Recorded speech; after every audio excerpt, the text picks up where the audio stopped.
happened in Ferguson may not be unique, but it's no longer endemic. It's no longer sanctioned by law or by custom. And before the civil rights movement, it most surely was. We do a disservice to the cause of justice by intimating that bias and discrimination are immutable, that racial division is inherent in America.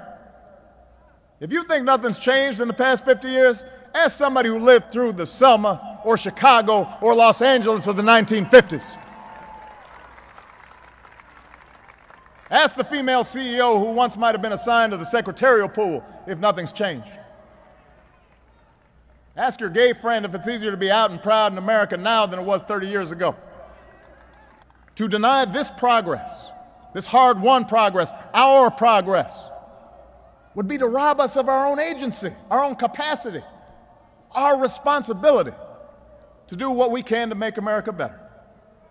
Of course, a more common mistake is to suggest that Ferguson is an isolated incident, that racism is banished, that the work that drew men and women to Selma is now complete, and that whatever racial tensions remain are a consequence of those seeking to play the race card for their own purposes. We don't need a Ferguson report to know that's not true. We just need to open our eyes and our ears and our hearts to know that this nation's racial history still casts its long shadow upon us. We know the march is not yet over. We know the race is not yet won. We know that reaching that blessed destination where we are judged, all of us, by the content of our character requires admitting as much, facing up to the truth. We are capable of bearing a great burden, James Baldwin once wrote. Once we discover that the burden is reality and arrive where reality is, there's nothing America can't handle if we actually look squarely at the problem.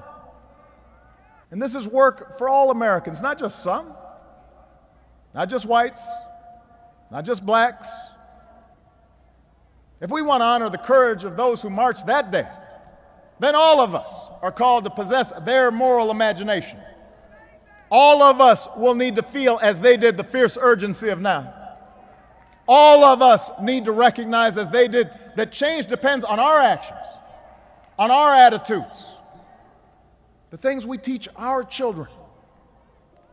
Joseph Lowry, Hosea Williams, Amelia Bunton, Diane Nash, Ralph Abernathy, C.T. Vivian, Andrew Young, Fred Shuttlesworth, Dr. Martin Luther King Jr., so many others. The idea of a just America and a fair America